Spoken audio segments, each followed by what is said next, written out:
एक दिन लखन ने सोचा, भाभी हर रोज मुझे बाएं हाथ से पानी पीने को देती है, आज मैं उनके दाएं हाथ से पानी पीऊंगा। शाम को जब दोनों भाई काम से लौटे तो लखन अपनी भाभी के बाएं हाथ से पानी पीने के लिए अपने खड़े होने के स्थान को बदलकर अपने बड़े भाई महेंद्र की जगह पर खड़ा हो गया और बड़ा भाई महेंद्र उसकी जगह पर खड़ा हो गया। लखन की भाभी जब उनको पानी देने के लिए आई तो उसने एक हाथ को दूसरे हाथ के ऊपर से करते हुए दाएं हाथ का लोटा अपने पति को दे दिया और बाएं हाथ में पकड़ा हुआ लोटा लखन को दे दिया। ये देख, लखन बोला, भाभी आज मैंने भैया के स्थान पर खड़ा होकर सीधे हाथ से दिया हुआ पानी पीना चाहा, परंतु आपने अपने हाथों को बदलते हुए मुझे बाएं हाथ से ही पानी दिया। आप मुझे बताएं, आपने ऐसा क्यों किया?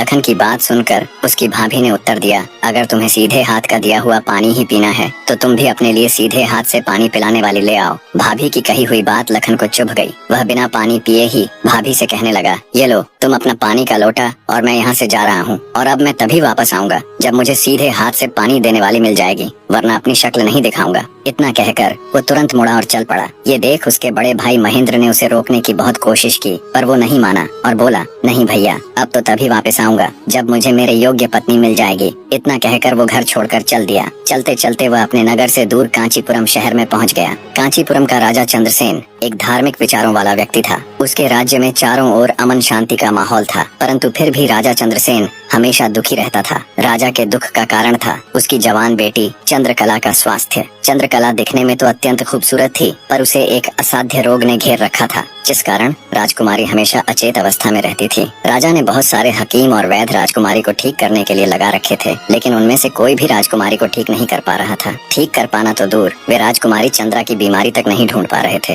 राजा को हमेशा यही दुख सताया जाता कि उसकी बेटी का क्या होगा। जब सभी प्रकार के वैद्यों, हकीमों और पूजा पाठ तंत्र मंत्र से भी राजकुमारी चंद्रकला को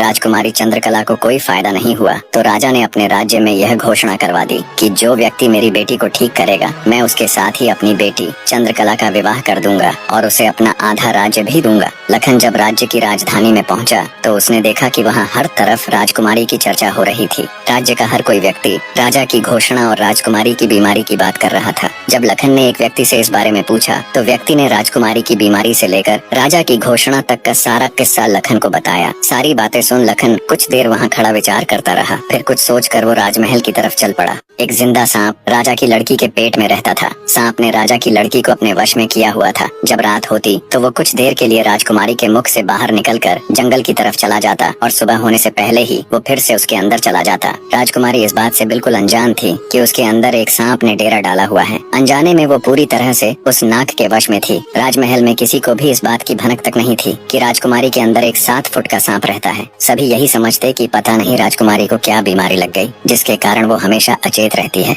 बड़े से बड़े वैद्य और हकीम भी इस बात का पता नहीं लगा पाए। लखन जब राजमहल के अंदर गया तो उसने देखा कि वहाँ पर बहुत सारे वैद्य और हकीम राजकुमारी को ठीक करने के लिए लगे हुए हैं। एक कोने में खड़े होकर चुपचाप लखन ये सारा माजरा देखने लगा। जब शाम का समय हुआ तो सभी हकीम और वैद्य धीरे धीरे करके वहाँ से चले गए। तब लखन राजा के मंत्री के पास गया और बोला, मंत्री महोदय, सभी अपना प्रयास कर चुके हैं, अब एक मौका मुझे भी दिया जाए। लखन की बात सुन मंत्री उसे अपने साथ ले राजा के पास जाता है और लखन का प्रस्ताव राजा के सामने रखता है। बेचारा हर तरफ से निराश हो चुका राजा एक बार अनमने ढंग से लखन की तरफ देखता है, फिर दुखी मन से कहता है, बताओ तुम मेरी बेटी का इलाज किस प्रकार करोगे? लखन राजा को प्रणाम कर बोला, महाराज, मुझे एक रात अपनी बेटी के साथ ठहरने की